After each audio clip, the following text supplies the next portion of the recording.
가게 사는 증시 각도기. 안녕하세요, 증시 각도기 TV 시청자 여러분, 투자자 여러분, 도기마을 여러분, 또 청취자 여러분, 모두 반갑습니다. 그래도 금요일입니다. 기뻐하자고요. Thanks God, it's Friday. 금요일입니다. 네, 시장은 우리를 아주 배신하면서 엿을 먹여주시고 강타를 날리시고 가셨습니다. 네, 일단 미국 시장 진짜. 근데 악재들이 여러 가지가 한꺼번에 섞여가지고 이렇게 되었는데요. 일단 얼마나 상황이 쏴했는지 보시면 좋을 것 같습니다. 핀미드닷컴을 통해서 한번 상황 보도록 하겠습니다. 이런 날이 있네요. 이게 도대체 이 웬일이야 이게 지금? 에?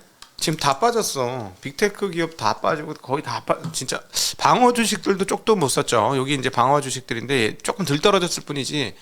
은행주 다 떨어졌고요. 그다음 최근에 좀 유가 올랐음에도 불구하고 유가 주식들도 빠졌고요. 유틸리티도 항상 방어주 역할을 했었는데 안 돼. 이번엔 안 돼. 딱 그동안 너무 많이 빠졌던 테슬라만 더 이상 안 빠지고 버티고 있습니다. 왜냐하면 이제 악재가 떴으니 당분간은 안 팔지 않을까 하는 생각을 할 수 있겠죠. 대주주가 팔았는데 모르겠어요. 한 번 더 팔게 될지. 한 번 더 팔게 되면 팔 때마다 좀 쇼크를 먹을 건데 어쨌든 지금 팔았으니까 연속으로는 잘 모르겠습니다. 팔지는. 자, 그 분위기가 이렇게 싸했는데 왜 이렇게 싸했느냐? 몇 가지가 섞여 있습니다. 그래서 제가 오늘 장 한마디 이렇게 표현해 볼 수 있을 것 같아요. 오묘하게 섞여 있네. 뭐가 섞여 있냐면 소매 판매가 되게 안 좋게 나왔어요. 그 다음에 제조업 지수도 상당히 안 좋게 나왔어요.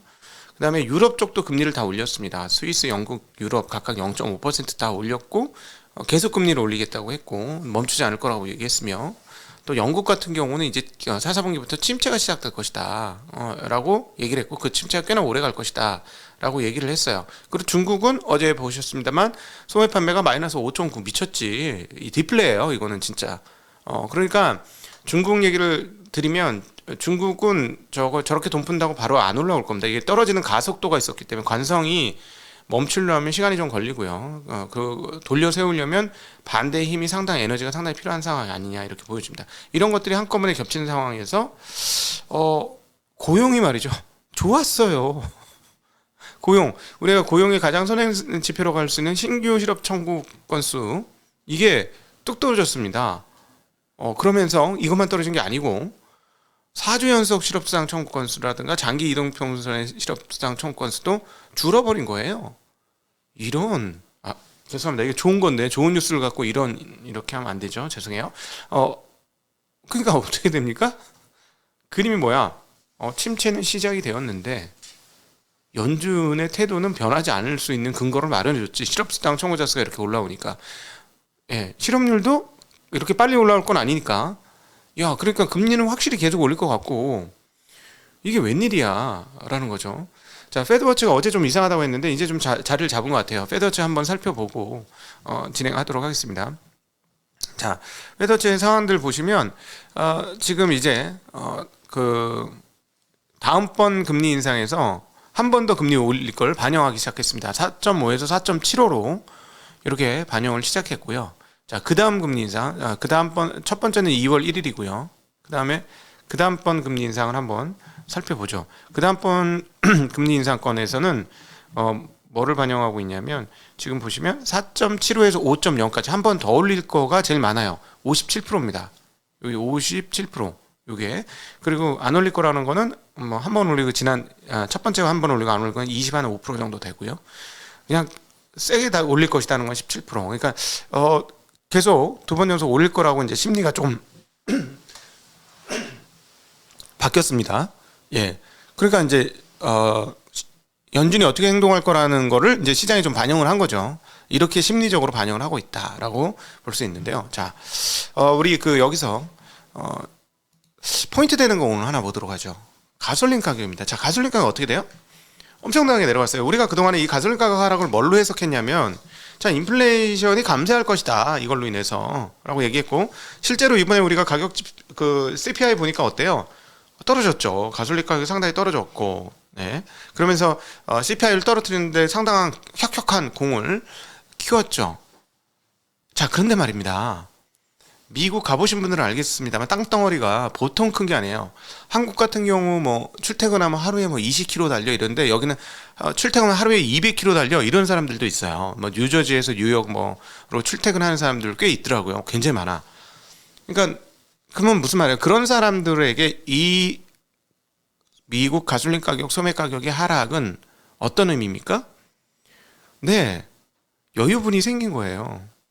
여유분이 생긴 건데 지금 소매 판매가 어떻게 나왔느냐? 네, 소매 판매 보도록 하죠. 전월비 마이너스 0.6%가 나와버렸어요. 전월비 마이너스 0.6, 이거는 확실히 줄은 거죠. 전월비 마이너스는 줄은 겁니다. 마이너스 0.6. 이전에는 1.3% 나왔었고요. 근원 소매 판매도 10월치가 마이너스 0.2가 나왔습니다. 이거는 이제 확실히 무슨 말이에요? 지갑을 닫고 있다라는 얘기잖아요. 이제 지갑을 닫으면 어떻게 됩니까? 3분의 2가 네, 미국은 이 사람들이 지갑을 닫기 시작했어. 근데 고용도 떨어지질 않는데 지갑을 닫았고, 그 다음에 그 소매 가격, 휘발유 소매 가격, 가장 근원적으로 써야 되는 휘발유 소매 가격도 떨어져서 가게 여유분이 좀 생겼잖아요. 그렇죠? 예를 들어서 한 달에 50만 원 쓰던 기름값이 40만 원으로 떨어지면 10만 원 여유가 생기는 거잖아요. 예를 들자면 여유가 생겼는데도 소매 판매가 줄었어. 이거는 이제 사실은 저는 이거를 기대 인플레이션의 감소폭가 이제 아주 가파라질 가능성이 있다라는 측면으로 예상을 합니다. 왜냐하면 사람들이 경기가 안 좋아질 걸 예상하고 있는 거잖아요. 소비를 줄인 것은 뭐 그렇게도 해석이 될 수 있는데, 근데 오늘은 어떻게 해석이 된 거냐면, 야, 연준은 고용 봐라, 고용 봐. 고용 보니까 연준은 계속해서 금리를 올릴 거야. 자, 신규 실업 청구자 수 21만 1000명이 나왔습니다. 이전에 23만 1000명이었어요. 2만 명이나 줄었습니다. 계속 조금씩 올라오는 분위기였는데, 4주 평균 실업수당 청구자 수는 22만 7250명. 이전에는 23만 명이었어요. 이것도 줄었어요. 예. 연속 실업수당은 줄지는 않았습니다. 167만 명에서 167만 1000명으로 1000명은 늘었는데 이것도 올라가는 거가 좀 줄었죠. 자, 그러니까 연준은 어떻게 됩니까? 연준은 금리를 올리는 그걸 계속 할 거야. 이런 상황에서 중앙은행 각국의 중앙은행들이 금리를 다 올렸죠. 네. 스위스가 금리를 올리면서 0.5%에서 1.0%로 0.5%포인트 올렸고요. 영국 같은 경우는 3.0에서 3.5로 올랐고, 유럽 ECB는 2.0에서 2.5로 올렸습니다. 여기 그 금리를 올리게 되니까 이제 또 ECB 총재는 라가르트 총재께서 발언이 있었겠죠. 인플레이션이 중기 목표인 2%를 적시에 되돌릴 수 있도록 충분히 제약적인 수준에 도달하기 위해 금리를 꾸준한 속도로 상당히 인상해야 한다라고 얘기했습니다. 현재 금리 올린 건 충분하지 않으며 우리는 인플레이션과의 싸움을 계속해야 한다. 이것은 금리 75bp에서 50bp 올리는 이것은 ECB의 피벗이라고 생각하는 사람들이 있는데 모두 틀렸다. 우리는 방향을 바꾸지도 흔들리지도 않고 계속하고 있고, 우리는 우리가 해온 여정을 계속하는 데 있어 결단력과 회복력을 보여주고 있다. 연준과 비교하면 우리는 다뤄야 할 더 많은 영역이 있으며 우리는 더 가야 한다, 이렇게 얘기했습니다. 그러니까 이게 완전 단일 대오로 딱 줄 서서 가는 거죠. 자, 영국도 금리 인상을 했지 않습니까? 근데 여기 금리 인상을 했는데 중앙은행의 경기 전망이 어떻게 나왔냐면, 일단 인플레이션은 단기적으로는 현재 매우 높고 거기 한 10% 나오니까요. 내년 중반부터 가파르게 하락할 것을 전망한다라고 얘기했고요. 4분기부터 0.1%로 경기가 위축될 것이고 장기간의 경기 침체를 겪게 될 것이다 라고 얘기했습니다. 자, 그러니까 어떻게 됩니까? 경기는 침체가 오고 연준은 금리를 피봇할 생각이 없으며 조금 더 올릴 거고, 그러니까 어떤 일이 벌어지냐면 채권 가격이 주식시장 폭락했지만 채권은 올랐죠. 자, 채권 가격 살펴볼까요? 네, 10년물도 올랐고 거의 모든 연월물들에서 금리가 하락, 가격이 상승하는 일들이 발생을 했습니다. 2년물만 뭐 소폭 금리가 올랐고요. 거의 모든 연월물에서 금리가 꽤 떨어지는 그런 양상을 보여줬습니다. 자, 그럼 이거 뭐야? 이거 주식시장 떨어지고 채권 강세, 일종의 안전자산 선호가 나타났죠. 이건 안전자산 선호입니다. 아, 이제 또 다 필요 없어. 뭐 이런 분위기가 된 거예요. 왜냐하면 자, 금리가 떨어졌으면은 달러 값은 올라가지 않는 게 정석이죠. 그죠? 달러를 갖고 있으면 이자를 덜 준다는데 왜 달러 값이 올라? 근데 달러 값이 올라버린 거예요, 지금. 그러니까 이건 완전 안전자산 선호가 오늘 다 필요 없고, 아, 다시 달러. 뭐 이런 분위기. 달러를 달라. 뭐 이런, 달러를 달라. 103.863에서 104.64로 갔고요. 유로 달러는 1.068에서 1.062로, 달러에는 많이 약해졌습니다. 135.38에서 137.84로 2엔 2.5엔 정도나 무려 약세로 전환됐고요. 그다음에 위안은 6.94에서 6.99로, 그다음에 원화도 1296원에서 하루 만에 다시 1319원으로 큰 폭으로 약세로 전환을 했습니다. 자, 이런 분위기가 나오니까, 그러니까 그 위험 자산은 다 싫은 거야. 다 싫으니까 근데 금 가격도 떨어졌어요, 여러분. 비트코인 떨어진 거는 당연하고, 네. 그다음에 그 모든 그 원자재 가격들도 다 상당히 떨어지는 양상 보여줬습니다. 구리 가격도 꽤 크게 떨어졌어요. 300달러 가까이나 떨어졌고, 모든 가격들이 다 떨어지는 양상 보여줬고, 오히려 유가는 좀 덜 떨어졌죠. 77불에서 76불대로 떨어졌고, 브렌트는 83불에서 81불대로 떨어졌으니까 오히려 그건 조금 덜 빠졌습니다. 가솔린은 다시 세게 오르다가 다시 밀려 내려왔고요.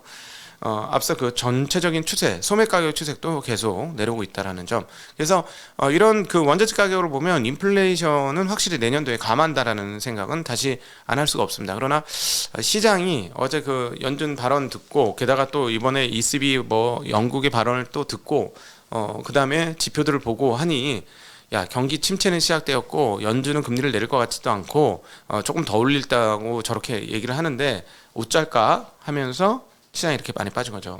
생각보다 상당히 많이 빠졌습니다. S&P 500이 2.49% 빠진 3,895를 기록했고요. 다우는 2.25%가 빠진 43,202, 나스닥은 3.23%나 빠졌습니다. 1,810을 기록하면서 장중 내내 하루 종일 흘러내리는 모습을 보여줬어요. 4시 반 이후에 좀 반등을 하려고 하다가 막판에 또다시 밀리면서 계속 계단식으로 하락하는 양상을 보여주면서 하루 최약세 그 근처에서 장을 마감하는 모습 보여주었습니다. 다른 지표들도 상당히 나쁘게 나왔는데요. 필라델피아 연은 제조업 활동지수가 나왔는데 12월치가 마이너스 13.8이 나왔습니다. 물론 뭐 지난번에는 더 나빴어요. 마이너스 19.3. 그러나 마이너스 13이 좋은 게 아니죠. 제조업이 계속해서 경색되고 있다는 것이고요. 뉴욕 엠파이어 스테이트 제조업 지수가 나왔는데요. 기존에는 4.5였는데 이번에는 마이너스 11.2가 나왔습니다. 이것도 굉장히 많이 떨어진 거고요. 그 다음에 이제 필라델피아 연준의 경기 동향 12월치는 마이너스 7.1에서 오히려 이건 3.8로 올랐고요. 반면에 이제 신규 주문은 마이너스 16.2에서 마이너스 25.8로 훨씬 더 크게 떨어졌습니다.